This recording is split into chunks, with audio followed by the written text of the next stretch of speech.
Iremos falar sobre as deformidades congênitas dos membros inferiores. Iremos iniciar pelo quadril. Irei apresentar a displasia e o desenvolvimento do quadril, a DDQ. A DDQ é um espectro de anormalidades anatômicas do quadril, que acomete a cabeça do fêmur, o acetábulo, tecidos moles e a cápsula articular. Ela pode ser tanto congênita como aparecer durante o desenvolvimento do bebê.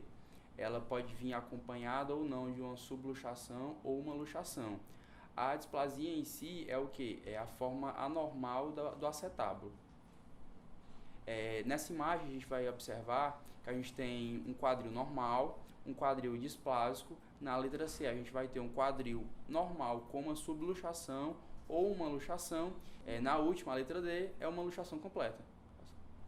É multifatorial, mas a gente tem que focar em paciente. É multifatorial, a gente tem que focar em alguns aspectos para você suspeitar do quadro, que é o que? História familiar, paciente com oligidrâmio, se é do sexo feminino, se o bebê teve apresentação pélvica, se ele tem torcicolo durante o desenvolvimento dele ou alguma alteração anatômica dos membros inferiores. No diagnóstico, ele é basicamente clínico. A gente vai focar aqui no clínico e são realizadas duas manobras, o teste de Barlow e o teste de Ortolani. E a gente inicia com o teste de Barlow, que você vai aduzir e pressionar posteriormente as pernas do bebê. Se ocorrer algum deslocamento, Barlow positivo. Sendo Barlow positivo, a gente vai partir para o teste de Ortolani.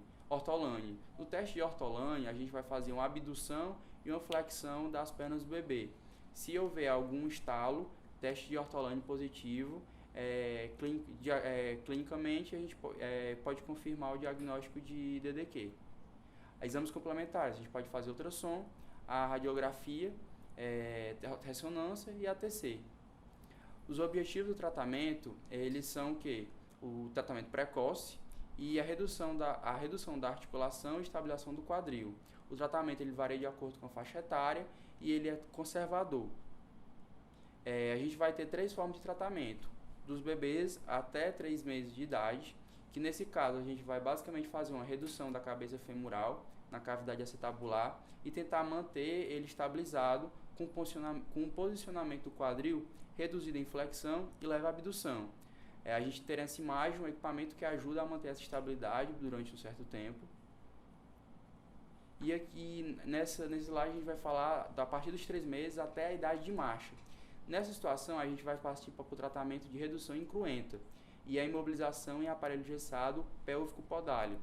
A partir do momento que a gente retirar o aparelho engessado, a gente vai passar para a orteórtese de abdução.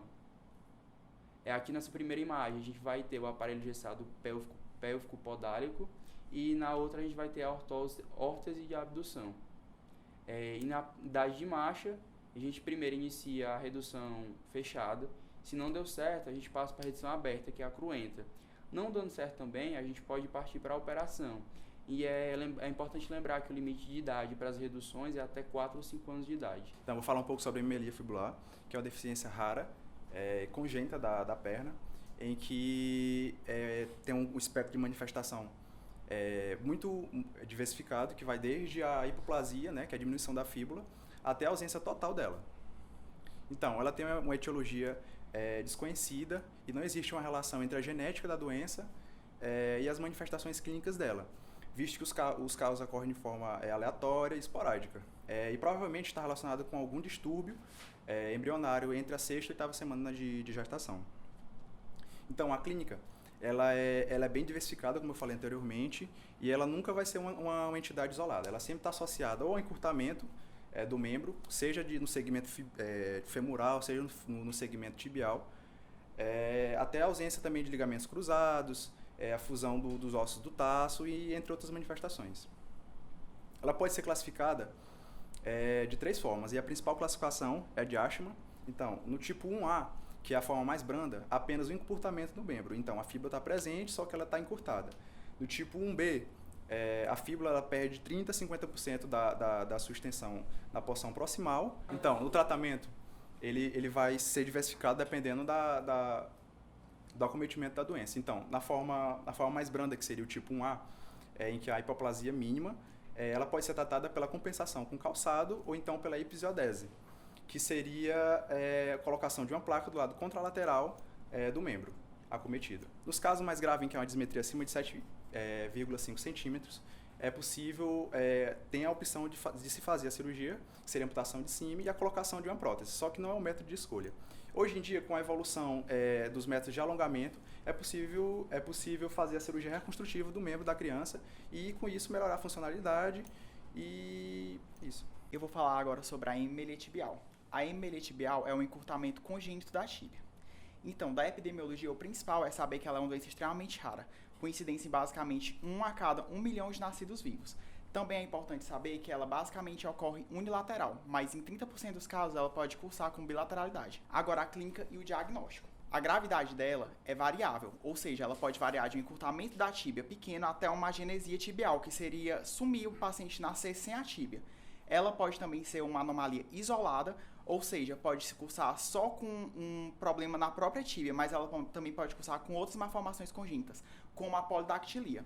E isso é denominado síndrome de malformação complexa. O diagnóstico dela também pode ser feito de maneira pré-natal, através da ultrassonografia. Mas o diagnóstico dela, padrão ouro, é a radiografia nos recém-nascidos e nas crianças, que é quando geralmente a gente descobre. Aqui nas imagens a gente pode ver a tíbia na perna direita muito encurtada, e se a gente comparar com a da tíbia da perna esquerda, a gente vê que a tíbia da perna esquerda é bem maior. Já ali a gente vê na paciente que o joelho dela é muito distal e que claramente ela tem alguma malformação naquela tíbia. O tratamento é basicamente a amputação, podendo ser feita de maneira da desarticulação do joelho ou com a intervenção transfemoral. É muito realizada em casos de maior gravidade, ou seja, em basicamente todos os casos, porque como é uma doença muito rara, quase todos os casos serão bem graves. Quanto mais precoce for essa intervenção, melhor. Por quê? Porque o paciente, quando é mais novo, ele tem uma maior plasticidade motora, ou seja, ele vai se adequar melhor àquela situação que ele está submetido, a ficar sem a perna. Se for, por exemplo, um paciente idoso ou um paciente adulto por um acidente de trânsito que perde a perna, ele vai sofrer muito mais do que uma criança que vai se adaptar a vida toda com aquela prótese e vai crescer com aquilo sendo normal para ela. Então, o corte, a incisão, a amputação deve ser o mais distal possível, ou seja, deve aproveitar o máximo possível da coxa, da perna que o paciente ainda tem. Desde que mantenha marcha funcional e boa cobertura de partes moles. Por que a amputação é melhor do que tratamentos conservadores? Porque a amputação, ela requer um único procedimento cirúrgico e uma prótese. Ou seja, o paciente se reabilita muito melhor e não cria aquela falsa expectativa de que não vai precisar amputar a sua perna, que geralmente ele vai ter que amputar. Então é melhor logo fazer a amputação o mais cedo possível para melhorar o prognóstico do paciente. Aqui na imagem nós vemos uma dissecção da tíbia e no joelho a gente percebe que ele vai fazer um filé plantar, chamado filé plantar. Cortou a planta do pé, que já foi retirado, e vai cobrir todas as partes moles, aproveitando o máximo possível. O prognóstico é basicamente baseado com fisioterapia, fazer fisioterapia bem para reabilitar o máximo possível, o mais rápido possível. Uma reabilitação social adequada, que vai ser baseada basicamente na família e na escola do paciente, que vai ter que dar o maior suporte para ele. E o paciente, para ser dito como um bom prognóstico, ele tem que deambular bem, ter uma deambulação eficaz e ter o mínimo de queixas possíveis. Ou seja, ele não pode sentir dor quando estiver em pé, assim para ser dito como um bom prognóstico. Aqui nós vemos a mesma paciente que eu mostrei na foto passada, o filé plantar, já depois da cicatriz, e a prótese já adequada com... Então, agora, dando continuidade às apresentações, vou falar um pouco do pé torto congênito. Para introduzir, vamos falar o que é o pé torto congênito. É uma malformação do aparelho locomotor que está presente desde o nascimento, em que há deformidades caracterizadas por um mau alinhamento completo do pé envolvendo partes moles e ósseas. Ele pode ocorrer tanto uni quanto bilateralmente, no sexo masculino e feminino. O pé torto congênito é a deformação congênita mais frequente e há relatos desde os tempos mais remotos. A incidência dele é de 1 a 2 para cada 1.000 nascidos vivos. E eu coloquei para mostrar que é uma coisa realmente muito antiga, uma ilustração de Hefestos, que é um dos deuses mitológicos gregos, único deus imperfeito que era descrito com essa patologia, o pé torto congênito. O quadro clínico é composto basicamente por esses 4 sinais e podem estar presentes em um ou ambos os pés virados, para dentro em relação aos membros inferiores e podem estar tanto isolados como associados a outras síndromes, sendo que quando está associado a outras síndromes, vai ser um pouco mais grave. Para diagnosticar, o diagnóstico é feito bem facilmente, apesar de apresentar sérias complicações. Principalmente é feito no pré-natal esse diagnóstico, já dentro da barriga da mãe, principalmente na 22ª semana. Quando não é detectado previamente, quando for negligenciado nesse pré-natal, pode ser detectado na atenção básica e no exame físico a gente pode constatar esses sinais patológicos que eu coloquei no quadro, sendo que tem que ser explicado que a atrofia de panturrilha é um sinal da doença e não do tratamento. Isso tem que ficar claro para a família. Aqui, falando um pouco dos exames de imagem para o diagnóstico, na ultrassonografia pré-natal é o exame mais importante realmente. Você consegue ver claramente o sinal do pé torto congênito. Já a radiografia, ela não tem muita importância. Por quê? Porque os ossos do pé, eles não estão com a ossificação madura. Então, não é um exame de alta especificidade para essa doença. O diagnóstico diferencial é feito com o pé torto postural e o metatarso varo congênito. A conduta sempre deve ser tratado. Assim que for diagnosticado, deve ser encaminhado para o especialista o mais rápido possível. E o tratamento o tratamento conservador é sempre mais indicado, mas pode trazer dependência técnica. O tratamento conservador, feito com manipulação, eu coloquei até um caso clínico para explicar melhor, é feito com o método de Punset. Então, nesse caso clínico, é um caso clínico real. Primeiro é feito a manipulação das perninhas da criança, feito a colocação do gesso. Quando terminam os ciclos de colocação do gesso, é feito o aparelho de abdução, do tipo Dennis Brown. E aqui a gente vê um resultado real aos 3 anos e 2 meses da criança, tanto do lado anterior quanto posterior, ou seja, já quase normal. O tratamento cirúrgico geralmente é feito em um único tempo, pode ser feito também para terminar alguma coisa que o tratamento conservador não tenha terminado, mas frequentemente é feito para terminar tudo. É feito geralmente a técnica de Cincinnati, como vocês podem ver, com a incisão feita nessa direção e nesse sentido mostrado na figura. Também coloquei um caso clínico. Primeiro é feita a anestesia e posicionamento do paciente, e a técnica de Cincinnati é dividida em 4 estágios. O primeiro estágio é a incisão em si, novamente feito igual eu mostrei no slide passado. O estágio 2 é feito o alongamento dos tendões. O estágio 3 é feita a liberação de estruturas ligamentares e capsulares. E o estágio 4 é feito o fechamento por planos. Complicações nessa cirurgia são raras. Pode ocorrer recorrências, mas também são raras, 5 a 10%. A recorrência leve é relativamente comum e isso deve ser avisado para a família. Pétalo vertical. Pétalo vertical é uma deformidade congênita dos pés que se configura em uma luxação dorsolateral das articulações talonavicular e geralmente também da articulação calcâneo-cuboidea. Ela está associada a uma flexão rígida do talos, uma eversão na forma valga da articulação subtalar e a dorsiflexão fixa da parte média e do pé e sobre a parte posterior. O pé se assemelha geralmente a um mata-borrões antigo. A epidemiologia dessa doença ela é uma deformidade rara, congênita e geralmente se apresenta por vezes como autossômica dominante. Ela é bilateral na metade dos casos e encontra-se isolada em 50% dos casos. Outros 50% está associada a outros problemas como neuromusculares e genéticos. ela tem prevalência igual tanto em homens quanto em mulheres. Só patogênese. Eu também já havia falado, alguns casos são de transmissão autossômica dominante com penetrância incompleta, podendo o pai apresentar um certo grau dessa doença e os filhos podendo apresentar um grau maior ou um grau menor. Como é que se apresenta esse quadro clínico?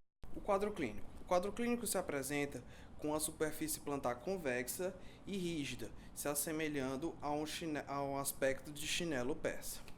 O tendão calcâneo ele fica rígido durante o quadro clínico e nenhuma das deformidades apresentadas nesse quadro clínico pode ser alterada com a manipulação do pé. Os exames de imagem. Como podemos ver, raio-x em perfil, ele apresenta uma luxação dorsal do osso navicular e na dorsiflexão máxima você apresenta uma flexão do tálus e do calcâneo. Podemos ver aqui as radiologias dessa deformação congênita. O tratamento ele se configura com a manipulação seriada de aparelhos com o engessamento dos pés e membros inferiores. O intuito desse engessamento é o alongamento das partes moles dos pés do paciente. Entretanto, grande parte desses tratamentos que se configuram com engessamento, o prognóstico não é muito bom e geralmente se parte para o tratamento cirúrgico.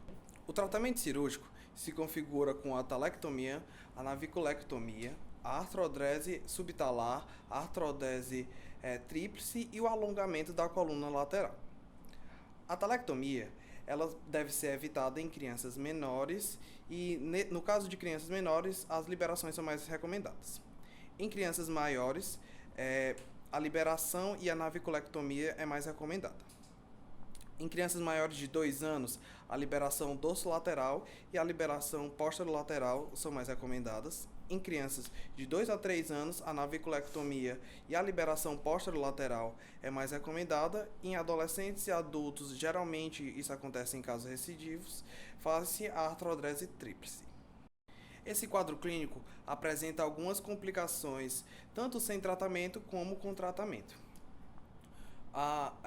Essas complicações podem ser a necrose do tálus, a supercorreção e a artrose das próprias articulações do pé.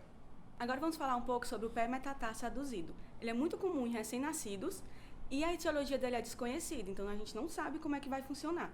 Além disso, ele é mais comum em gêmeos, em pessoas do sexo feminino, e também em casos de já ter tido um filho anteriormente com essa doença. As manifestações clínicas vai ser percebido bem nos primeiros anos de vida, como eu já falei, nos recém-nascidos. As queixas principais, ele vai chegar com a antiversão do fêmur e uma torção interna da tíbia, como vocês conseguem ver na imagem, e isso vai ocasionar uma marcha em rotação interna, então ele vai andar fazendo uma rotação interna com a perna, como vocês conseguem ver aqui na imagem. Aqui eu botei um desenho que vai mostrar bem a divisão do esqueleto em antepé, mediopé e retropé, para vocês conseguirem entender como funciona a doença. Vai ter uma adução ou um desvio medial do antepé, que é a primeira parte em relação à parte posterior. Além disso, uma supinação do antepé. E o que vai diferenciar do pé torto congênito é que o retropé vai estar em posição neutra ou com um discreto valgo, enquanto que no pé torto congênito não tem essa possibilidade. E a mobilidade vai estar preservada e muitas vezes está associada ao DDQ, como o Heitor já falou. Aí vocês conseguem ver na imagem que tem essa adução e, ao mesmo tempo, uma supinação. A avaliação radiográfica não é necessário para diagnóstico nem para segmento. A gente vai fazer só em 2 casos, que vai ser quando o paciente é maduro e chega com queixas, ou no caso de uma mudança na abordagem de tratamento, quando o paciente já chega para você e você resolve mudar depois de um tempo o tratamento dele.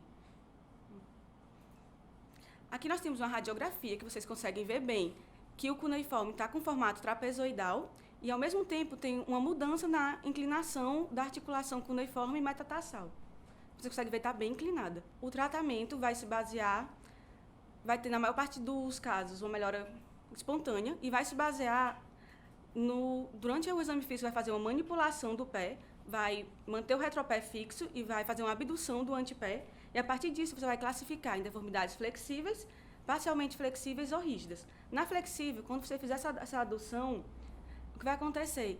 Ele vai chegar, a linha média vai chegar perto do calcâneo, no parcialmente flexível.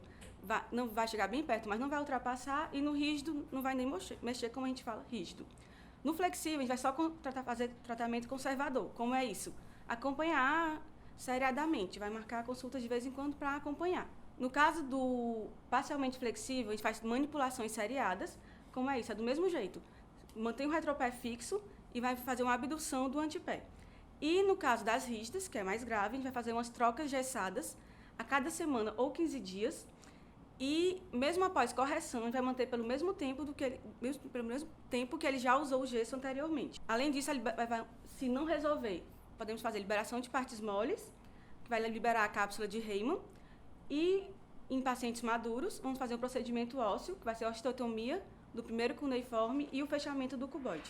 Bom, o assunto agora é polidactilia de membros inferiores. O que é a polidactilia? A polidactilia é uma anomalia congênita que tem uma ocorrência relativa. Pode ocorrer um caso a cada 500, no caso dos pés, que é o nosso foco, certo? Vai ocorrer uma penetrância incompleta do gene autossômico, que é herdado dos pais, e isso vai se expressar de forma que o bebê vai nascer com dedos supranumerários, ou seja, a criança vai nascer com mais de 5 dedos nos pés, podendo ser 5, 6, e também vai ocorrer uma variedade clínica que vai ser muito importante no tratamento, que pode ser o quê? Pode ser desde um dedo molinho, como se fosse um apêndice, até um dedo bem formado, com unha e ossos, um dedo bem desenvolvido. Lembrando que a polidactilia ela pode aparecer de forma isolada ou associada a outra síndrome. Um exemplo seria a síndrome de Down. Como a gente pode ver aqui nas imagens, tem o exemplo de um bebê com mais de 5 dedos nos pés, no caso 6, e na outra imagem aparece o bebê com o dedo em forma de apêndice, que seria o dedo molinho, já citado. Agora, vamos saber em relação aos tipos. Quais são os tipos de polidactilia? Isso vai depender do local que esse dedo se duplicou, certo? Nós podemos ter pré-axial, que vai surgir do lado medial, tibial do pé, o pós-axial, que vai ser do lado lateral do pé, lado peroneal, e o central, que seria na região do 2º ao 4º raio do pé, do dedo. Aqui na imagem, a gente pode ver mais uma vez ilustrações. Essa primeira imagem, a gente pode ver o medial, tá nessa região tibial, medial do pé, onde ele se formou. Na próxima imagem, a gente pode ver um mais central, inclusive aqui é antes e após a cirurgia. Em relação aos tipos ainda, a gente tem a classificação de Stelli e Turek, que vai falar em relação aos tecidos, a presença de osso, cartilagem. No caso tipo 1, seria aquele dedo que se forma com presença extra de tecidos moles. Nesse caso, não vai estar aderido ao esqueleto e podendo ter ausência de ossos, tendões e cartilagens. O tipo 2 já vai ser uma duplicação total ou parcial e nesse caso já vai ter a presença dos componentes anatômicos normais. E o 3 seria aquele que eu citei no início, que já seria um dedo mais bem desenvolvido, com os componentes anatômicos. Quanto ao diagnóstico, é bem simples, seria pela inspeção e o exame radiográfico também se faz bem necessário.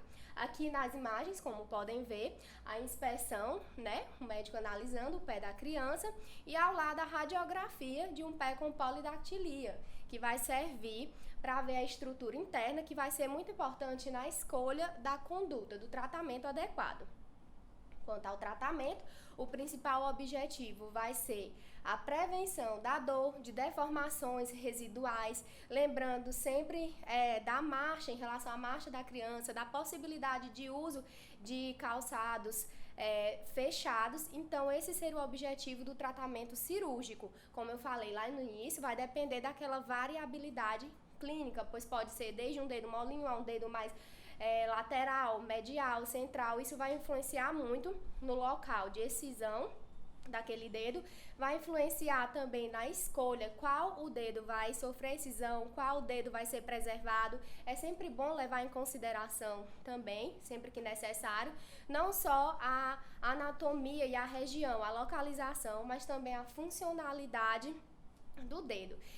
De forma geral, é uma cirurgia bem simples e visando não só o problema em si, desse dedo supranumerário, mas também a questão estética, psicossocial, que pode causar constrangimento naquela criança, naquela pessoa que levou a condição mais adiante, né, no adulto, e sofrer por conta disso. Então, é sempre bom levar em conta esses pontos. Aqui nós temos imagens mostrando a cirurgia excisão de um dedo lateral, na primeira imagem.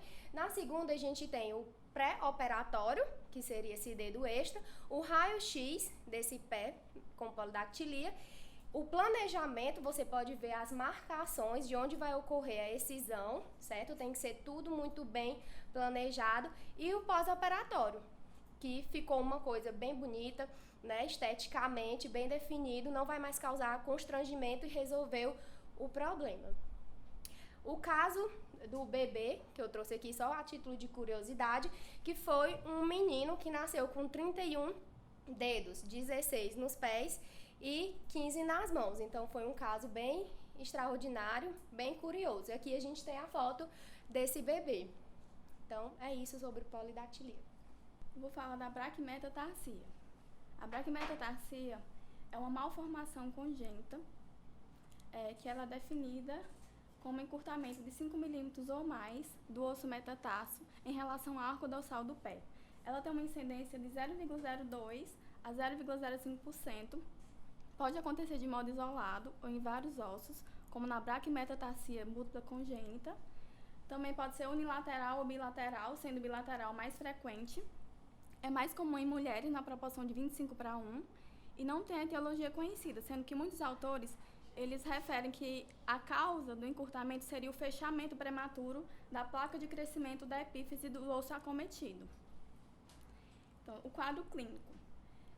Na maioria dos casos, os sintomas eles são inerentes à alteração mecânica produzida pela variação do arco a nível da cabeça dos metatarsos, que vai causar dor, calosidade dorsal, deformidade dos outros artelhos, que para suprir o espaço perdido, ele causa deformidade no varo ou vago, contratura dos tecidos adjacentes e o aspecto antiestético do antepé, que é esse aspecto antiestético que faz com que a maioria dos pacientes que são mulheres procurem um atendimento médico. Ele pode se apresentar de 3 tipos: idiopático, que está relacionado a síndromes sistêmicas, displasias e endocrinopatias, o congênito, que está associado à síndrome de Down, Turner e ao nanismo distrófico, e o adquirido, que ele é secundário a processos traumáticos, a cirurgias, a infecções e a tumores. O diagnóstico. O diagnóstico ele é clínico através da inspeção e ele é radiográfico. A radiografia ela é muito importante para você determinar a perda do arco parabólico, tendo em vista o encurtamento do osso. O diagnóstico diferencial ele é feito com a displasia epifisária múltipla, com a artrite reumatoide juvenil e com os osteocondromas. Aqui temos uma radiografia mostrando o encurtamento bilateral do quarto metatarso. O tratamento. O objetivo do tratamento é aliviar a dor, corrigir a estética e restabelecer o arco transverso. Existem 3 tipos de tratamento: o conservador, com uso de prótese. Esse tipo de tratamento ele pode ser implementado, só que ele é paliativo, porque ele apenas alivia a dor temporariamente, distribuindo o peso da carga para os outros ossos. O outro tipo de tratamento é o alongamento ósseo em um único ato operatório através de um enxerto autólogo. Esse enxerto pode ser da tíbia, da crista ilíaca, do calcâneo ou do osso metatarso adjacente. Esse procedimento ele tem um menor risco de infecção e ele tem um menor tempo de consolidação do osso. Outro tipo de tratamento são os fixadores externos. Ele tem um maior risco de infecção e ele pode proporcionar um maior alongamento, preservando a vascularização da área. Como é feito esse tipo de procedimento? Ele é feito no primeiro tempo. Os primeiros 7 dias é feito um alongamento dinâmico, com 0,25 milímetro, 4 vezes ao dia, o que vale a 1 milímetro por dia. E 4 a 6 semanas depois é feito um alongamento estático. É muito importante tratar o paciente de forma individualizada. Aqui mostra o enxerto autólogo na primeira figura e no outro o alongamento com fixador externo. E aqui mostra o resultado, antes e depois da cirurgia.